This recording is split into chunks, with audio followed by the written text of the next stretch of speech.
Watching us right now, I say praise the name of the Lord. Hallelujah. Good evening to you, everyone. Welcome you in the name of the Father, in the name of the Son, and in the name of the Holy Spirit. My name is Cape Elder Brother Abiodun, and I'm here with our Father in the Lord, Prophet Juwon Odubowale. We are from Celestial Church of Christ, Holy Cross Redemption Parish 2, Ajah, here in Lagos, Nigeria. And this is your program, this is our program from the stable of the Bell of Salvation Evangelism Ministry. Tonight, our Father in the Lord, Prophet Juwon Odubowale, will be speaking on the topic character. The topic character. Character is a virtue, it's a very important thing that you need to have to make your marriage fruitful, to make your marriage go places. As recorded in the Bible, in Proverbs 12, verse 4, it says, "A virtuous woman is a crown to her husband." Now, this talks a lot about the character of a woman, not even the woman alone, also of that of a man. The character is very important. It plays a key aspect in making the marriage go well. Now, it's interesting for you to know very well that our Father in the Lord, Prophet Juwon Odubowale, he is the spiritual father of Holy Cross Redemption Parish 1, Parish 2, and Parish 3. And also, he is the founder of the Bell of Salvation Evangelism Ministry. And also, he is the founder of the Mount Carmel Crusade. He is a renowned evangelist, he is a teacher, and he is a prophet of the Most High God. Children of God, please begin to share this video right now with every contact of yours so that it can be a partaker of this ministration And also, please invite your friends, invite all your family, invite your relatives, and make sure they are part of this ministration. And as you do this, God will bless you on every side in the name of Jesus. For your prayers and prophetic counseling, our Father in the Lord is always here to pray with you and also to counsel you. You can reach him on 080-3300-2835. I'll take the number once again. 080-3300-2835. That's the number to call if you want prayers and prophetic counseling. Also, you can like us on Facebook at Juwon Odubowale, and also you can subscribe to our YouTube channel at Holy Cross Redemption TV, and also you can follow us on Instagram at Juwon Odubowale. Good evening to you, Prophet Juwon Odubowale. Good evening, children of God, listening to me wherever you are. The peace of the Lord will dwell with you. As we are in the 11th month, in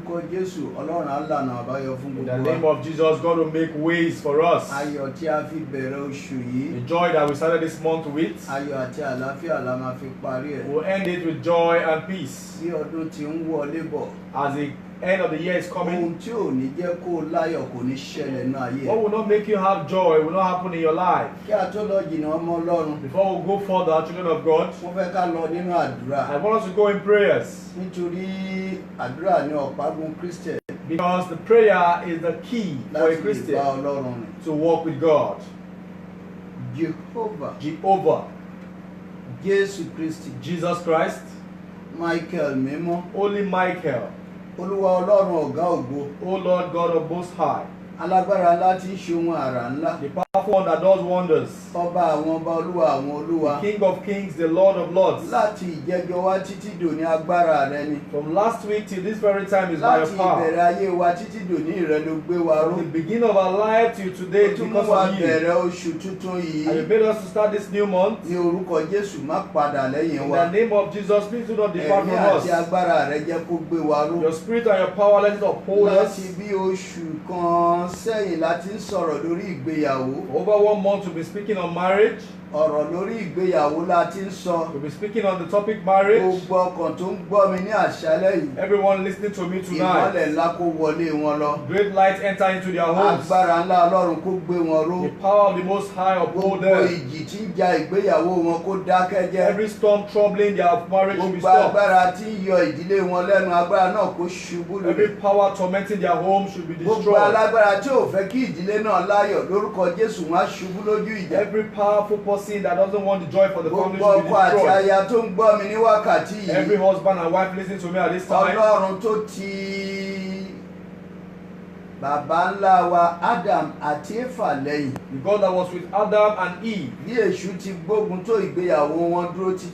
despite the battle from Satan, their marriage was still upheld. In the name of Jesus, that same God will uphold you. The power of the enemy will not overcome you.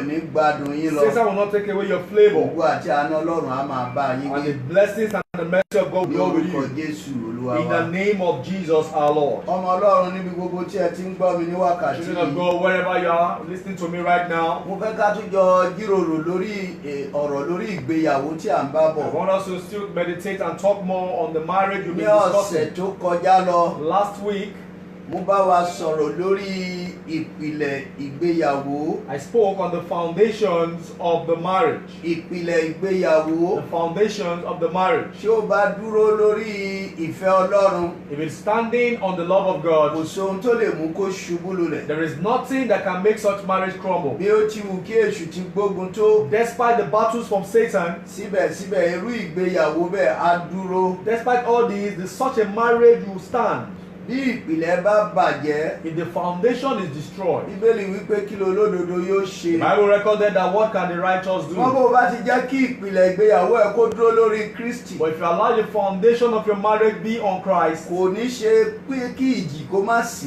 though there will be storms, ogun máa wà. Though there will be battles, Wàhálà máa dìde. though there will be some problems, Sátánì máa gbórí sókè. Satan will Ṣùgbọ́n rise. nítorí tí ìpìlẹ̀ dúró lórí Jésù, But because the foundation is on Jesus wàá Christ, rí wípé o máa dúró tiiri you ni. will see that you will stand firmly. Àti pàápàá And most importantly, ayọ̀ ló máa gbẹ̀yìn ẹ̀. joy will end it all. Ìdílé náà á máa kún fáyọ̀ And ni. that family will always have joy. Nítorí náà, Because of this, ọmọ Ọlọ́run, children of God, ìgbéyàwó ẹ̀ tó ti ṣe látọdún mẹ́wàá, your marriage that you've done ó for ti 10 ṣe years láti ago, ogún ọdún. or maybe 20 years ago, Síbẹ̀síbẹ̀ àlàáfíà ò pọ̀ nínú ilé náà. despite all this, there's not much joy in that Àìsúnmọ́ home. Ọlọ́run tó It ni, is because you are not drawing near to God enough. àìgbàdúrà tó It ni, is because of your prayerlessness. àìṣe ìfẹ́ Ọlọ́run It ni, is because you are not doing the will of God. àìgbára ẹni gbọ́ It is ni, because you are not believing in yourself. àìbẹ̀rù ara ẹni It is ni, because you don't have reference for yourself. àìbẹ̀rù Ọlọ́run And ni. it's because you don't have reference for Tí God. ọkọ bá bẹ̀rù Ọlọ́run, If the husband believes and tó reference sì gba God, Ọlọ́run gbọ́, and you believe so much in tí God, ìyàwó náà bá bẹ̀rù and Ọlọ́run, likewise if the wife believes in tó God, pẹ̀lú gba Ọlọ́run gbọ́, and she have fear and tó believe in sì jọ God,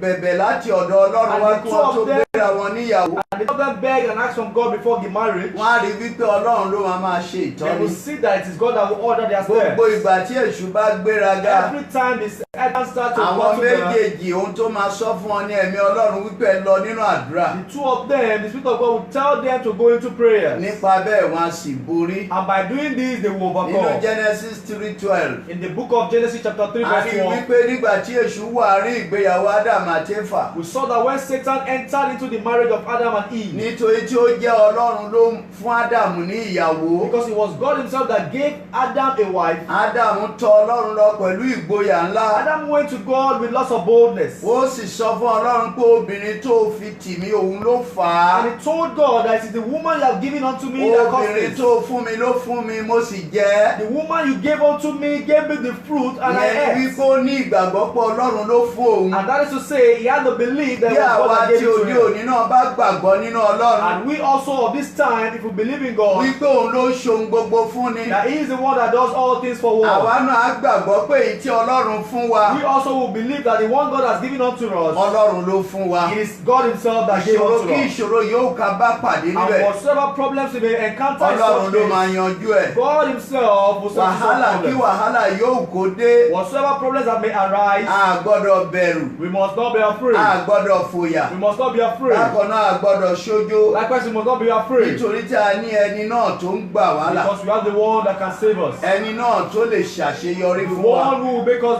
do us successful. òun ni Ọlọ́run. And that is God. Nítorí náà, For this reason, mo gba àwọn tó ṣẹ̀ṣẹ̀ gbéyàwó àtàwọn tó fẹ́ gbéyàwó ní ìmọ̀ràn sẹ́yìn. I counsel those that are about getting married and those that have gotten married. Ṣùgbọ́n lónìí, But tonight, mo ń bá àwọn tó ti lọ́kọ tó ti láya, I'm talking about those that have husbands and wives. àtàwọn tó ti lọ́kọ tó ti láya ti pẹ́, And those that have been married for so many years. àti àwọn tó ṣẹ̀ṣẹ̀ gbéra wọn ní ìyàwó. And even those that are just getting married. Àwọn ni mò ń bá sọ̀rọ̀ These are the lónìí. category of people I am speaking with tonight. Àtakọ àtabo, Both male and female. bí ìwà wa bá wu Ọlọ́run, If our behavior is pleasing to kò God, sógun tó lè dìde tìwá tí Ọlọ́run ò there ní is fi no ṣubú. battle that will come that God will not Kò settle. sí ọ̀tá tó lè kọjú ìjà sí wa tá à ní borí There ẹ̀. is no enemy that will fight us that will not overcome them. Nítorí náà lónìí, And for this reason tonight, mo fẹ́ kó sọ fọ́rẹ́, kó sọ fọ́kọ ẹ, kó sọ fún ìyàwó I ẹ. want you to tell your friends, your husband, your wife, and Kájọ even sọ your relatives, àsọyé pọ̀ lórí ìgbéyàwó. so that we can have the discussion on marriage. Lórúkọ Jésù, In the name of Jesus, èyí tí Ọlọ́run kójọ ìṣò ní the túká. one God has gathered for you, this Satan Mo will tún not. gbàdúrà lẹ́ẹ̀kan sí i. I pray once again, Èyí tí Ọlọ́run so pọ̀, what God has joined together, èṣù ò ní túká. Satan will not put asunder. Ìwà wa ò ní túká. Our behavior will not put Ìṣesí asunder. wa ò ní túká. Our character will not cause Ahọ́n asunder. wa ò ní túká. Our tongue will not cause Àìní sùúrù ò separation. ní túká. Not having patience will not put Nítorí asunder. náà, For this reason, ohun tó jù nínú ìgbéyàwó what is most important in a láàrin marriage, ọkùnrin àti obìnrin between the male and the female, lẹ́yìn tí wọ́n ti gbéra wọn ní ìyàwó, after they've gotten married, òun ni wípé kán ní sùúrù, is that they should be patient. kí wọ́n ní ìfaradà. They should persevere. Láì sí sùúrù àti ìfaradà Without having patience and àti perseverance, ìgbàgbọ́ ṣèkẹta, and also without having faith, kò sí ìgbà tí Sátánì ò lè túká. there is no time Satan cannot Kò cause sígbà tí problems. ènìyàn ò lè túká. There's no time human beings cannot put Ṣùgbọ́n longer. bí èèyàn bá gbàgbọ́ nínú Ọlọ́run When you believe in God tí ó sì ní ìgbẹ́kẹ̀lé nínú Ọlọ́run and you have reliance on God tó ní sùúrù and you are patient bí Bíbélì ti pàṣẹ rẹ̀ as commanded by the a rí Bible, wípé ní gbogbo ìgbà you will see that at every point in òun á time máa jẹ́ aṣẹ́gun you will become overcomers. á máa jẹ́ You will aṣẹ́gun become overcomers. nítorí náà ọ̀rọ̀ mi tòní For this reason, my talk ó tonight lọ sọ́dọ̀ àwọn obìnrin púpọ̀ is púpọ̀ mostly directed to the women. torí Bíbélì wípé ọlọ́gbọ́n obìnrin Because the Bible says a òun virtuous ló woman kọ́ ilé ara ẹ̀ builds her home. ọlọ́gbọ́n obìnrin A wise woman, Bíbélì wípé a máa kọ́ ilé the ara ẹ̀ Bible says, will build her home. ṣùgbọ́n ó wípé òmùgọ̀ obìnrin But a foolish woman, aṣiwèrè a obìnrin very foolish woman, afọwọ́ ara ẹ̀ fà á lulẹ̀ use her hands to destroy her ọwọ́ home. ara ẹ̀ tó fi kọ́ náà ló máa fi fà á The lulẹ̀ same hands she used in building the home, she used to destroy the ọmọ home. Ọlọ́run Children of God, mo fẹ́ kó o gbé ọ̀rọ̀ yẹn yẹ̀wò I want you to examine that word. ọlọ́gbọ́n obìnrin A wise woman, ọlọ́gbọ́n obìnrin a wise woman a máa kọ́ ilé ara ẹ̀ builds her home. nítorí gbogbo ìgbà Because every point in ló máa time, máa wò lọ́tún lósì she examined from right to a left máa wò pé kò yẹ kí ilé yìí wó that they should not cause any problems to kò come to yẹ the kí home. ilé yìí kó dàrú That this home should not be kò destroyed. yẹ kí ilé yìí kó wó lulẹ̀ This family should not be destroyed. gbogbo ọ̀nà tí èṣù lè gbà láti bì wó Whatsoever way Satan can use a it, máa fi àdúrà dí ọ̀nà èṣù she pa will use her prayers to gbogbo come ọ̀nà to tí it. ọ̀tá lè gbà láti wọbẹ̀ túbẹ̀ ká Whatsoever ways the enemy can come to a máa fi destroy you, àdúrà lé ọ̀tá she sọnù will use her prayers to chase away the nítorí enemy. tó jẹ́ ọlọ́gbọ́n Because she's obìnrin a very wise woman. nítorí tí ọgbọ́n Ọlọ́run ń bẹ nínú Because ayé she has the wisdom of God in her life. nítorí tó sì mọ Ọlọ́run And because she knows God very gbogbo well. ìgbà a máa pe Ọlọ́run sínú And every ìgbéyàwó ẹ̀ time she calls God into her gbogbo marriage, ìgbà a máa pe Ọlọ́run sí àánú òun and àti every time ọkọ she ẹ̀ calls God into her marriage, nítorí tó mọ̀ dájú wípé because she knows very well that Sátánì ò ní ṣaláì gbéraga Satan will definitely Sátánì ò lè rí iṣẹ́ rere kan láti Satan ṣe does not have any good work ju to do wípé kó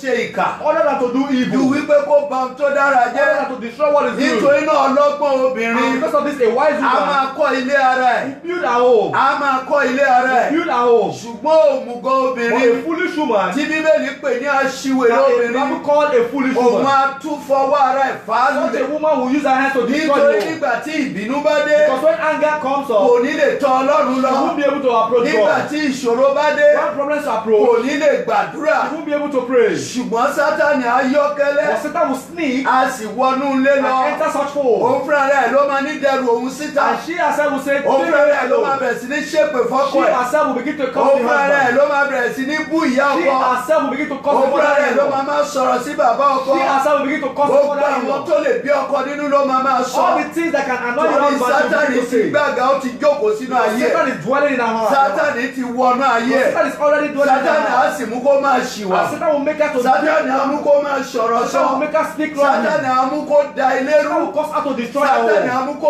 wó ilé Satan will palẹ̀ cause her to destroy her ilé home. tó fúnra rẹ̀ kó The jọ home that she has built ilé tó herself, fúnra rẹ̀ kọ́ the home she built with her own nígbà hands. tí ìbínú bá dé àti When gbàgbé anger approaches, she will forget. nígbà tí ìbínú bá dé àti When gbàgbé anger comes in, she will á forget. fọwọ́ ara ẹ̀ fà And she lulẹ̀ will use her hands to pull down the house. ṣùgbọ́n ọlọ́gbọ́n But obìnrin a very wise woman, nígbà tí ìṣòro bá dé whenever the problems comes, lẹ́sẹ̀kẹsẹ̀ immediately á tẹríba fọ́kọ she will bow down, she will humble gbogbo herself. ìgbà tí in front ọkọ of bá God. ń sọ̀rọ̀ Anytime the husband is talking, òun á dákẹ́ she will be quiet a sì máa gbàdúrà nínú ọkàn and begins to pray in her a heart. máa bẹ Ọlọ́run nínú ọkàn She will begin to pray God in wípé her heart. ìgbógun èṣù lélẹ́yìn Olúwa lé That jáde this is the work of the Bá enemy. mi God fọwọ́ chasing it tọ́ away. ọkùnrin yìí. Father, please touch my bá husband. mi fọwọ́ tọ́ ọkùnrin Touch this yìí husband of man. gbogbo ahọ́n líle bá mi fọwọ́ tọ́ Every anger, take it away. òun ò wá ní dáhùn And she will not dákẹ́. she will be quiet. nítorí tó jẹ́ ọlọ́gbọ́n Because obìnrin she's a very wise woman. nítorí tó jẹ́ ọlọ́gbọ́n Because obìnrin she's a wise woman àti with nítorí wisdom. tó mọ Ọlọ́run And because she knows God. ọkọ ń halẹ̀ The husband is so ọkọ angry. ń pariwo The husband is shouting. òun ń pe Ọlọ́run wọlé And she's inviting bó God bá into dẹ̀ her ti lè life. pe Ọlọ́run And wọlé once she invites God, Sátánì máa sá lọ Satan will ni definitely run away. Sátánì máa sá lọ Satan ni will run away. torí òkùnkùn kan ò dúró níwájú Because ìmọ́lẹ̀ darkness cannot stay where the nítorí light náà is. ìrẹ́ obìnrin tó ń gbọ́ mi lé You woman, listen mo to fẹ́ me. kó o jẹ́ oníwà rere I want to be a good mo fẹ́ woman. kó o jẹ́ ọlọ́gbọ́n I want to obìnrin be a wise mo woman. fẹ́ kó o jẹ́ ọlọ́gbọ́n I obìnrin want to be a very mo wise fẹ́ kó woman. o jẹ́ oníwà rere I want to be a woman ní of good ìgbà character. náà At that very gbogbo time, ìgbà tí èṣù bá gbógun dé whenever the devil comes wà á with lè his problems, dúró you tiiri will be able to stand láti firmly, gba àdúrà to pray very well, láti gba àdúrà to pray very tó o well. bá ti lè pe orúkọ You Jésù can call on the name of Jesus. èṣù máa sá jáde lọ Satan will ní leave your home. àlàáfíà máa jọba And peace will dwell. ọkọ ẹ̀kọ́ náà tó ń pariwo That your husband that is ọkọ ẹ̀kọ́ shouting, náà tó ń complain that your husband that's ọkọ complaining, ẹ̀kọ́ náà tó ń sọ̀rọ̀ that husband that's orúkọ náà angry, ló máa fà ẹ́ mọ́ra he himself will draw you wípé má closer. bínú aya mi Do not be offended, my wife, àlàáfíà sì jọba and there will be peace in the home. nítorí náà For this very ilé reason, obìnrin tó ń gbọ́ mi you lónìí woman listen to me bóyá o ti tonight. lọ́kọ ti pẹ́ Maybe you have husband àbí you o want to ṣẹ̀ṣẹ̀ marry, lọ́kọ or you just got married. gbogbo ìgbà tí Sátánì bá And gbógun dé every time Satan kó o comes tó to lè your borí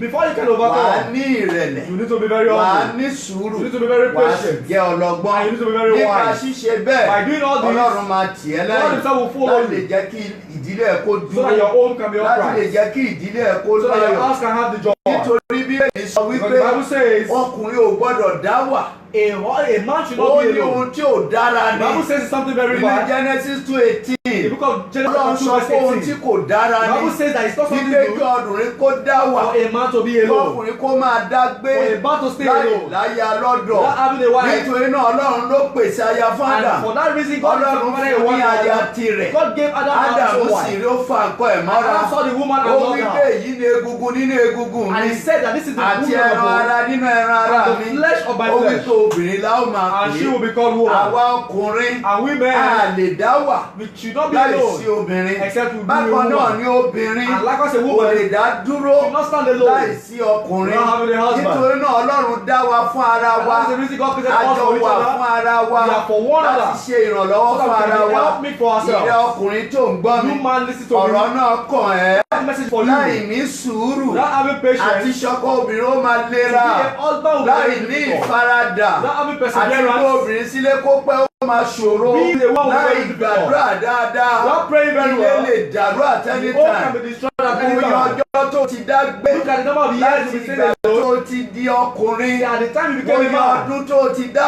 wà look at the number of years ó you've tó been tó alone. àkókò kọ́lọ́ tó fún ẹ ní aya Until God now gave you má your own wife. gbàgbé ìrìn àjò Ádámù Don't forget the job ní of Adam. ọkùnrin láti òní lọ As a man mo from fẹ́ today, kájọ gbé ìwà ìrẹ̀lẹ̀ àti I sùúrù want us to wọ̀ be very humble ní right ìgbà now. náà ló lè ṣọkọ aya At dalẹ́ that time you can ní be your ìgbà husband náà and ni wife. ìyàwó lè dúró lọ́dẹ̀dẹ̀ At that dalẹ́ time the wife can stay ṣùgbọ́n with you eléyìí forever. ò dá mo lè jáde But this is not good. ó It's ó máa sọ ẹ̀dọ̀ta Ọlọ́run It gbẹ̀yìn will make you an enemy of nítorí God. ètò Ọlọ́run ló ń Because you bàjẹ́ are destroying the works of ìpilẹ̀ṣẹ̀ God. Ọlọ́run ló ń dàrú The foundation of tó God o is bá fẹ́ destroyed. ìbínú You Ọlọ́run don't want the bí anger of God. ọkọ ìyàwó As a ó husband, láti ní ìfaradà you need to be very ó patient. láti ní ìpamọ́ra You have perseverance. ó láti gba Ọlọ́run You need to gbọ́ believe in God. nínú ẹ̀bẹ̀ àti àdúrà In your prayers and your gbogbo fasting. ìgbà tí àwọ̀ ẹ̀ bá ṣe lòdì And sí ẹ. anytime the wife is making you angry, mo fẹ́ kó mọ̀ wípé ẹjọ́ I ẹ̀ want you to know that it's not our fault. Sátánì ló kó wọnú It is Satan that is dwelling in bí ó her. ti kó wọnú Eve Just like Satan dwelled into bẹ́ẹ̀ ni Eve. Sátánì wọnú ẹ̀. That was the same way Ṣùgbọ́n ìrẹ Satan bí entered into ọkọ your husband.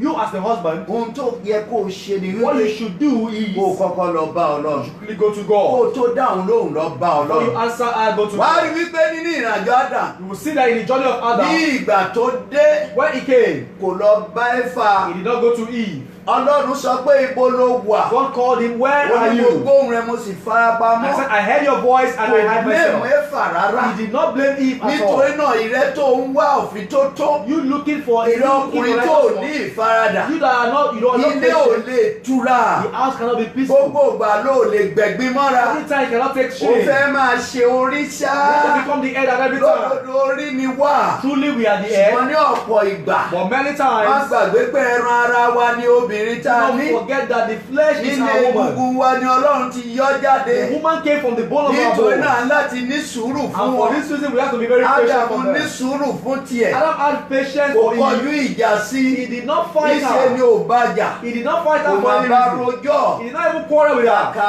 bẹ́ẹ̀ Instead of doing that, Ọlọ́run ní èwo ló ṣe God yìí said, what have you kí done? ló dé tó ṣerú Why eléyìí did you do this? Ọlọ́run náà ló tọ̀ lọ Was this same God you went wípé to? obìnrin tó fi tì That mí the woman you have given òun ló unto fún me mi mo sì jẹ́ gave me the fruit and nítorí I náà ate. ìrẹ́ náà And for this reason, Bí you ọkọ, also, as a gbogbo husband, ìgbà tíyàwó bá ṣe and lòdì, every time ohun the tó yẹ wife ká ṣe ni pé ká tọ̀ what you Ọlọ́run. should do is to visit Nínú God. àdúrà ládẹ̀ máa tọ̀ And you Ọlọ́run can lọ. approach God through your Bí prayers. Olúwa ẹ tó fún mi rèé That o. God, this is the woman you have given Wá unto àwọn me. ìwà tó hù ó ṣe báwo Look at ṣe the léyìí. behavior, look at what she has Bá mi done. fọwọ́ tọ̀. Please touch her heart. Wàá rí wípé nígbà tí ìyàwó bá rí pé And you will see that when the time the níṣẹ́ wife ni sees ìwọ ò that, gbóhùn lẹ́nu. that you did not even Ó quarrel with her. lẹ̀ ó dẹ̀ ń bọ́ lọ́run sọ̀rọ̀. You are on your knees Ó and you máa are praying to jẹ̀bi God. nínú ọkàn ẹ̀ In her lẹ́sẹ̀kẹsẹ̀. heart, she will have a guilty Nípa conscience. bẹ́ẹ̀ yẹ èṣù yẹn máa fò lọ. And by doing that, the Satan Torí in her heart èṣù will leave. wọlé láti dẹ́yìn méjì wò. Because Satan has Ó entered to gbé obìnrin wọ̀ ṣùgbọ́n ìrẹ́ lọ bọ́ lọ́run nínú He eékún has ẹ̀. entered into the woman. Ó And lọ when you bá go on your Ọlọ́run knees, nínú àdúrà. go on your knees to pray to Wàá God. rí wípé And you will see tí that èṣù bá ti pọ́ tó pe Jèhófà. once Satan hears you call Ó tó Jehovah, pe Jésù before you Kristi. call Jesus Christ, Èṣù ti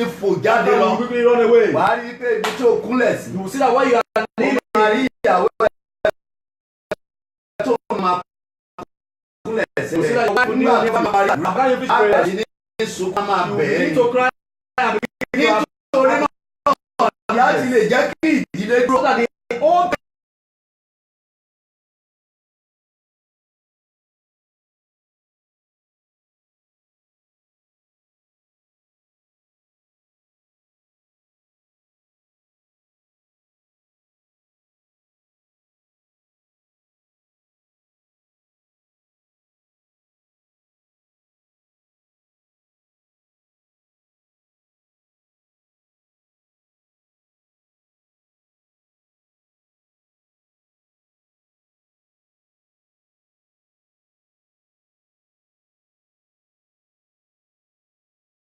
woman Ó níye lórí gidi gan. lots of wealth, Ó lots of níye pride, lórí gidigidi gan. very respected. Eléyìí ọ̀fẹ́ yẹn Ọlọ́run ló fún ẹ. The one you are Ìwọ ọkùnrin tó ń gbọ́ ìyàwó ilé ẹ̀yàn Ọlọ́run ló you fún ẹ. husband listen to me, tell your wife God Nítorí has ó given you. fẹ́ràn ẹ̀ nígbà tí ẹjọ́ ń tẹ̀léra Because yín. you loved her when you were Èyí always ló fussing fẹ́ her. gbọgbọ lọ́lọ́run fún It ẹ. is that same one you love Má that lọ God wẹ́ gave you. lòmíì. Do not go looking for Ojú others. kòkòrò ló ń jẹ́ That bẹ́ẹ̀. is covetousness. Àìní sùúrù ló ń jẹ́ bẹ́ẹ̀. Not having patience.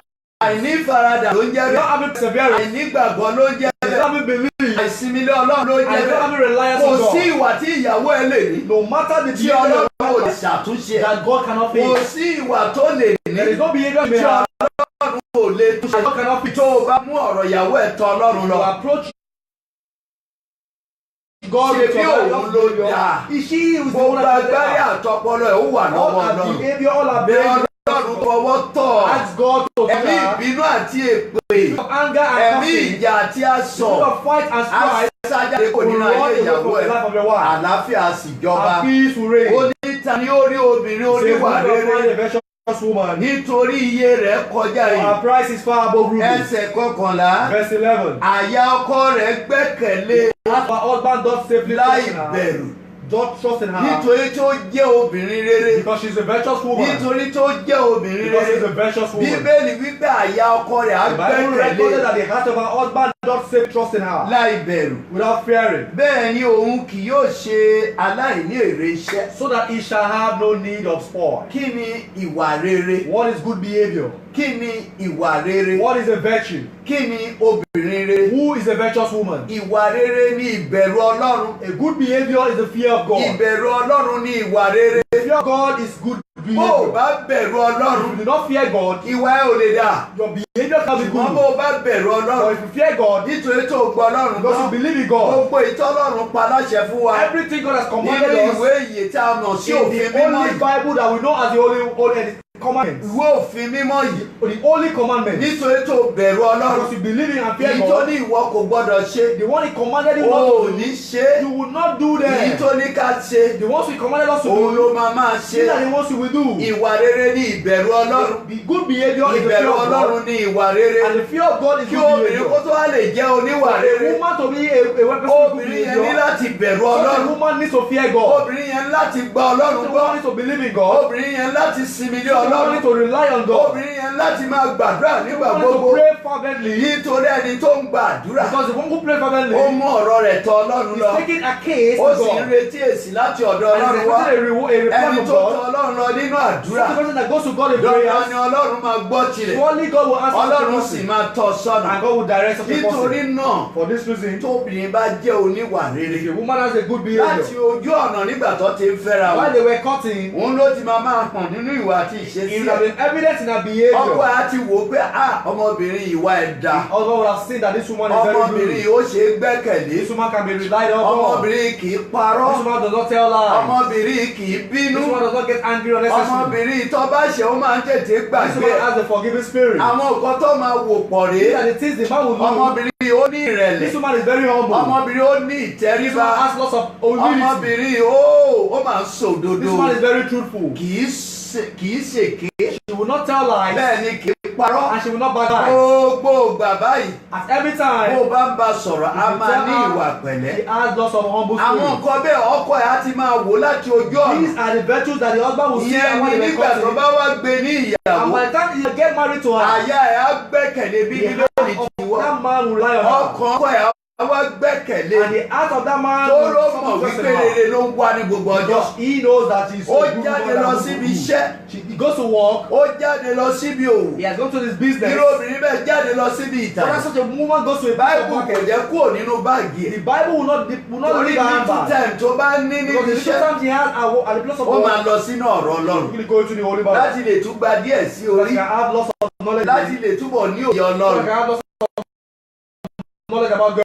Ìwọ̀n bá àsìkò díẹ̀ tó ní níbi The ìtàn. little he has in her Báíbù business, ẹ̀ ló máa ṣí. the Bible will walk. A sì sọ fún Ọlọ́run kó bá òun And she sọ̀rọ̀. will not speak Bí out. obìnrin bẹ́ẹ̀ àyà ọkọ ẹ̀ máa Such gbẹ́kẹ̀lé. a woman, the heart of Torí ní God will dwell gbogbo in ìgbà her. ìbẹ̀rù Ọlọ́run máa bá gbé. Every time the fear of God will Ní dwell in her. gbogbo ìgbà ìbí ìsòtítọ́ máa bá gbé. Every time the spirit of truthfulness will dwell in her. Ṣùgbọ́n èyí tí ó jẹ́ pé ọyún nínú egungun. But the one who happens to be the one, not from the bone, Bíbélì ló pè bẹ́ẹ̀ o. the Bible called that such a person. Nígbà àwọn obìnrin kan ọyún nínú There are egungun. some women that are rotting Bọ́kọ from ẹ the ṣe bone. rí orí máa fọ́ ọkọ. Once the husband sees such a woman, Bọ́kọ ẹ ṣe rí and máa bí ọkọ. the husband sees such a woman, he becomes angry. Bọ́kọ ẹ ṣe inú ẹ̀ ò ní dùn. Whenever the husband sees such a Wọ́n woman, kúrò níbi iṣẹ́ àti wálé ó dogun. by the time he closes from work to come to Irú work, ọkùnrin bẹ́ẹ̀ abẹ̀ sí ní gbalé ọ̀rẹ́ such lọ. a man will go to his friend's house after Nígbà work. tí ò lọlé báwo nìfẹ́ ṣe fẹ́ When he jìnlẹ̀. refuses to go home, how can there be love? Ṣùgbọ́n obìnrin oníwà For a rere virtuous woman, nítorí ó pọ̀ ju iye rẹ̀ ó pọ̀ ju iyùn lọ. because her price is far above Àyà his. ọkọ rẹ̀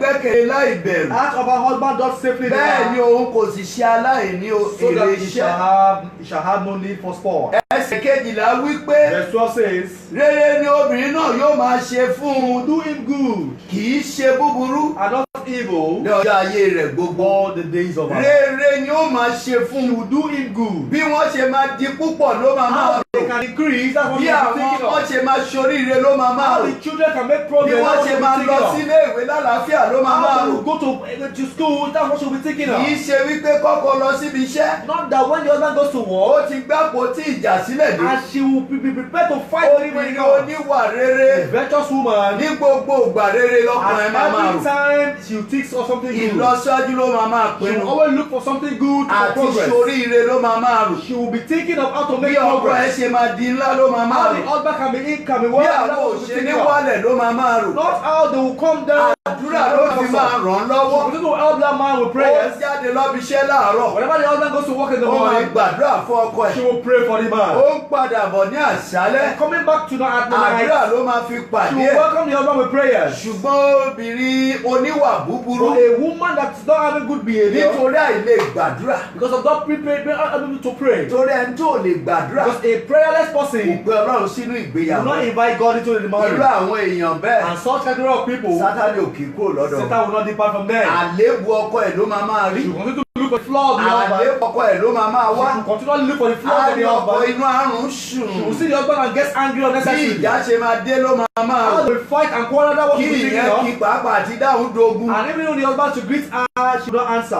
Ta ni yóò rí obìnrin oníwà rere? Who can find a virtuous woman? Ta ni yóò rí obìnrin oníwà Who rere? can find a virtuous woman? Nítorí náà ìrẹ tó ń gbọ́ mi lónìí. For this reason, you listen to me Bó tilẹ̀ jẹ́ tonight. pé ìwà àtọkọ ẹ ti ń jà Though tẹ́lẹ̀. you and your husband, you having the ó lè same jẹ́ kind pé of time. o máa ń hùwà ìbínú ní So gbogbo. you always behave in a place that behave ó tilẹ̀ jẹ́ wípé anger. o kì í gbà fọ́kọ ẹ̀. Though you do not accept and agree with your ó husband. tilẹ̀ jẹ́ pé o tẹ̀lé àṣẹ ọkọ. Though you don't even follow the commandments kò of your tí ì husband. burú ju. It is not so bad. ó sì lè kú òní búburú kó di rere. You can turn from evil to good. àkókò àti ronúpìwàdà ló wà The yìí. time for repentance is now. bí o ti ń gbọ́ mi As lọ́wọ́lọ́wọ́. you are listening to me tonight. ẹ̀mí inú ẹ̀ tó ń bínú yẹn ti èṣù The ní. spirit that make you angry is bẹ́ẹ̀ from the ọlọ́run kó devil. bá ẹ lè jáde. Beg God to chase something ẹ̀mí spirit ìjà away. ẹ̀mí ìbínú ẹ̀mí tí ń The ṣèpè tí spirit of sátánì fight ní. and cause and fighting is from Satan. bẹ́ẹ̀ ọlọ́run kó lè jáde. Beg God to send away kó o wá something béèrè fún ẹ̀mí and ìfẹ́. ask for the spirit of love, ẹ̀mí the ìrẹ̀lẹ̀. spirit of humility, ẹ̀mí the ìpamọ́ra. spirit of ẹ̀mí perseverance, sùúrù. the spirit of ẹ̀mí patience, ìṣòtítọ́. the spirit of ẹ̀mí truthfulness, tí kì í jà. the spirit that will not ẹ̀mí tí fight, kì í ṣépè. spirit that will not bí o curse. ti ń gbọ́ mi lálẹ́ As you are yìí. listening to me bó o bá tonight, bẹ̀rẹ̀ sí ní tọrọ nínú begin to ọkàn ẹ̀. beg God in mo your heart. gbàdúrà ọlọ́run á fi I jogún pray fún God will grant ẹ. you wàá rí something. wípé wàá padà And you will see that you come kúrò back nínú aya búburú. from a bad woman. wàá padà You will wàá become wá di aya rere. a virtuous ọkọ woman. ọkọ ẹ̀ á And gbẹ́kẹ̀lé. your husband starts wàá to rí work on wípé you. kò ní sí ìbínú mọ́. You see that there will not be kò ní anger sí ìjà anymore. mọ́. You will not be fighting láàrin anymore. ìwà àtọkọ ẹ̀. Between you and your husband. àlàáfíà wa And jọba. peace will reign in your nítorí family. ìdí èyí And ọmọ for the very ọlọ́run reason, children of God, láti wákàtí lọ at this very mo time, fẹ́ kó o béèrè fún ẹ̀mí I want to tuntun ask for a new spirit nínú oṣù tuntun in yìí this new tí month ò ní jẹ́ ọjọ́ kẹta ẹ̀. that happens to be the third pé day. bàbá Call the Father, ọmọ call the Son, ẹ̀mí mímọ́ and call the Holy Spirit. lónìí ọjọ́ kẹta oṣù That kọkànlá the third of àwọn the mẹ́tẹ̀ẹ̀ta month, wọlé tọ̀ ẹ́ these three wọ́n persons sì will enter into your ṣàtúnṣe life. ní ìdílé ọkọ ẹ̀ They will make wọ́n amends. ṣàtúnṣe nínú ayé ẹ̀ They bí will fix obìnrin everything in your ìwọ life. ọkùnrin wọ́n ṣàtúnṣe nínú And you ayé as àti a man will ọkùnrin fix everything in your wọ́n life. ṣàtúnṣe láàrin ìwà àtìyàwó They will ẹ̀ fix everything within you and your àlàáfíà husband. jọba láàrin yín And there will be peace in your ìgbé home. ayé yín á wo ẹ̀dá And your gbogbo life will be emulated ìgbé ayé everyone. yín á wá wo And ọlọ́run everyone will like your ìgbé ayé like yín á your wo home. ọlọ́run And God will jẹ́ emulate ká your lọ home. sí 31 Let's examine the book of Proverbs. Proverbs 31 Proverbs 19. 31 verse 19.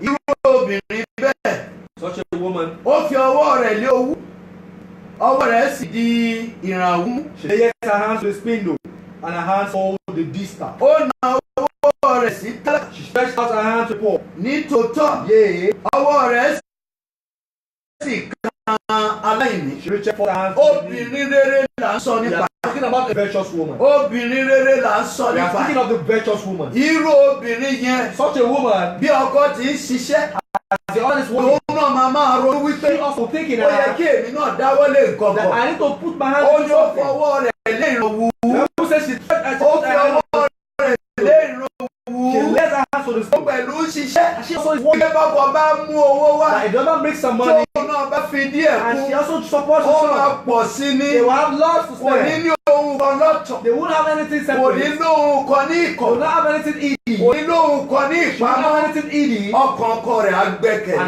the husband has torí to kò ní have her. dúró kọ̀ọ̀kan dé Because she will not wait for the olóyè husband. ẹ̀sẹ̀ máa bèrè pé mówó wá o Because she begins to ask á for ti money. mú nínú owó tọwọ́ ẹ̀ Taking from the little she á has ti fi ṣe oúnjẹ sílé to cook for the family. á ti mú nínú owó ọwọ́ ẹ̀ Taking the little she á has ti fún àwọn ọmọ ní and giving ẹ̀tọ́ to the children in number irú 6. obìnrin bẹ́ẹ̀ Such a woman, bí ọkọ ẹ̀ bá dé inú ẹ̀ máa dùn if ní the husband comes, he will be very á ní o happy. ṣe aya mi It's a time well done, yẹn my ní good pé wife. ọkọ ẹ̀ á And gbẹ́kẹ̀lé that's to say the heart of the husband will be very ìbálòpọ̀ happy. wọn á wá ní àlàáfíà And living together will be peaceful. ìfẹ́ á wà láàrin There wọn á will be love jìnlẹ̀ in their midst. bẹ́ẹ̀ ni àwọn ọmọ wọn á sì jẹ́ And even ọ̀kan their children will be in one. ìdílé wọn á jẹ́ Their ọ̀kan family will be united. irú obìnrin bẹ́ẹ̀ Such a woman, àlàáfíà ò ní fi sílẹ̀ peace will not depart from her. ìtura á jẹ́ tiẹ̀ Peace will be upon gbogbo her. ìgbà lọ́kọ ẹ̀ máa múnú ẹ̀ dùn Every time the husband will make her nítorí happy. tí òun múnú ọkọ ẹ̀ Because she makes her husband happy. nítorí náà ìrẹ́ obìnrin tó gbọ́ mi For this reason, you woman, gbogbo ẹ̀mí ìbínú yẹn sá fún láti every bí spirit lọ of anger run away from gbogbo them. ẹ̀mí ìjà sá fún láti Spirit bí of lọ anger and ìwọ fight run away ọkùnrin from tó ń them. gbọ́ mi You husband, ó yẹ listen kó to me. gbé ìwà rere wọ̀ You need to have a good ìwà behavior. ìrẹ̀lẹ̀ Have the good kó o humility. rántí pé egungun nínú egungun ẹ̀ Remember ìyàwó that ẹ̀ she is your bone of your ẹran bone. nínú ara And ẹran also the ìyàwó flesh ẹ̀ of your flesh, she is.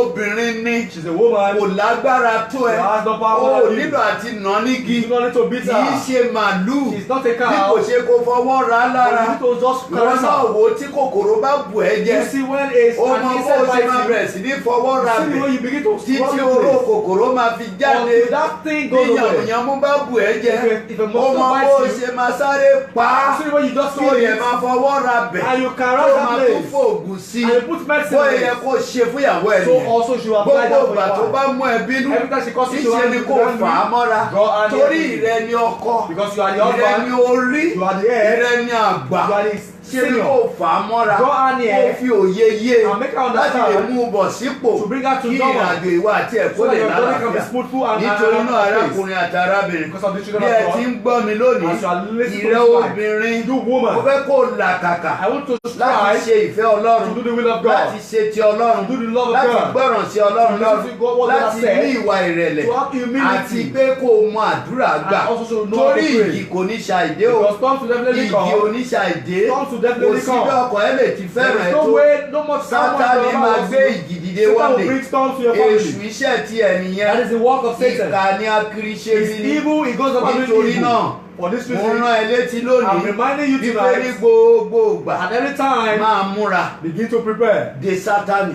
for pé Satan, olórí burúkú ẹ̀ because it's tó evil. bá gba One. bí yọ máa gbà lórí He comes here, I kí will ló máa destroy fi him. gbà lórí ìjọ àdúrà How do you destroy him? yẹ ká By lọ sínú prayer. ìwé Psalm 50 Let's go to the book of Psalm chapter orin 50. Dáfídì orí àádọ́ta Book of Psalm chapter 50, orí àádọ́ta ẹsẹ̀ kẹẹ̀ẹ́dógún verse 15. Psalm 50:15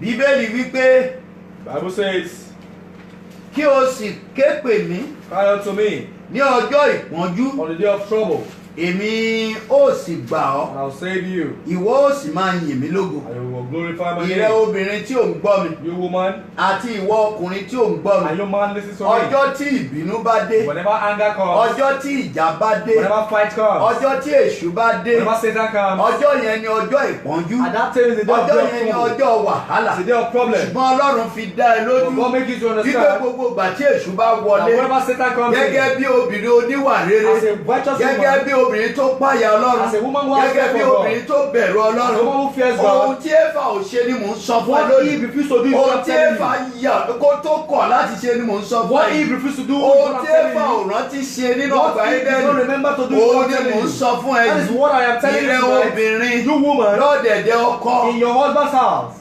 nínú Bíbélì ẹ fagilé underline that portion of ibẹ̀ the yẹ kó Bible. ra fagi sí Underline that kó portion of fi your àmì Bible. ńlá sí Put a mark kó sì there. bẹ̀rẹ̀ sí ní memorize And begin ẹ̀ to memorize kó your bẹ̀rẹ̀ sí mistake. ní kà á nígbà Begin to gbogbo think about and meditate wípé on it. Sátánì ò ní ṣaláìdé That Satan will definitely ìpọ́njú come. ò ní ṣaláìdé Problems will definitely ìjì ò come. ní ṣaláìjà Storms will definitely ogun come. ò ní ṣaláìdé Battles will definitely come. ṣùgbọ́n ó But padà lọ sọ́dọ̀ go Ọlọ́run to God. ẹni tó mú yín pàdé The one who brought you gẹ́gẹ́ bí together ọkọ àti aya as husband and ẹni wife. tí ó mọ̀ yín The one who knew láti you ìpilẹ̀ṣẹ̀ ayé from the very beginning of the ẹni tó world. jọba The one who raised láàrin you ẹ̀dá gbogbo in the midst of men. ìrẹ́ obìnrin You woman, tí èṣù bá gbógun dé once Satan brings tí trouble, ìbínú bá dé when anger comes tí in, èṣù bá dé when Satan comes in, Ọlọ́run sọ wípé God says, ní tí Éfà ò ṣe ń sọ fún ẹ what lónìí Eve refused to do Ọlọ́run is sọ telling you. wípé kí o ké pè mí He said, call ní upon me ọjọ́ ìpọ́njú in the day of èmi trouble. ó gbà ọ́ I will deliver thee. Ọlọ́run sọ pé òun yóò gbà ọ́ God says, I will deliver lọ́wọ́ thee. Sátánì òun ó gbà I ọ́ will deliver thee from lọ́wọ́ Satan. ìbínú òun yóò gbà I will ọ́ deliver thee from anger. lọ́wọ́ ogun òun yóò gbà ọ́ Deliver you from ó battle. ní ìwọ ó sì máa yìn mí And lógo thou shalt glorify me. ìlérí Ọlọ́run sí ẹnìyẹn That's the vow for God. ìfẹ́ Ọlọ́run sí That's the ẹnìyẹn love of God má towards you. jẹ̀mú Ọlọ́run sí That's God's ẹnìyẹn covenant towards you. nítorí náà For this very reason, gẹ́gẹ́ bí o ti wà nínú as you ọgbà are in the garden, bíi ti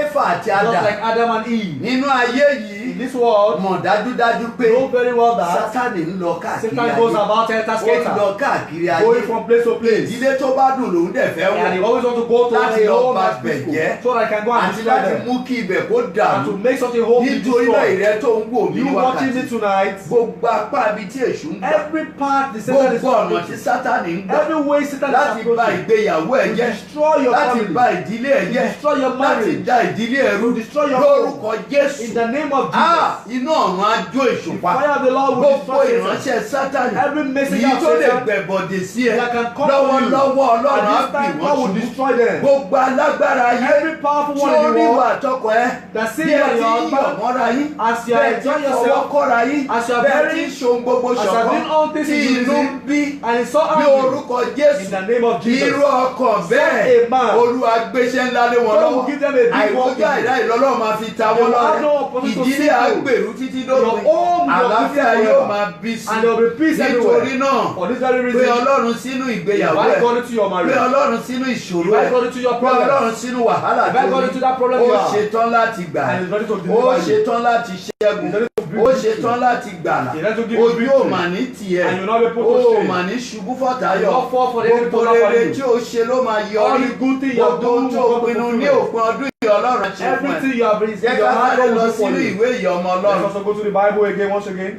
ìwé Éfésù orí karùn-ún The book of Ephesians chapter 5. Éfésù orí rẹ̀ The karùn-ún book of Ephesians chapter 5.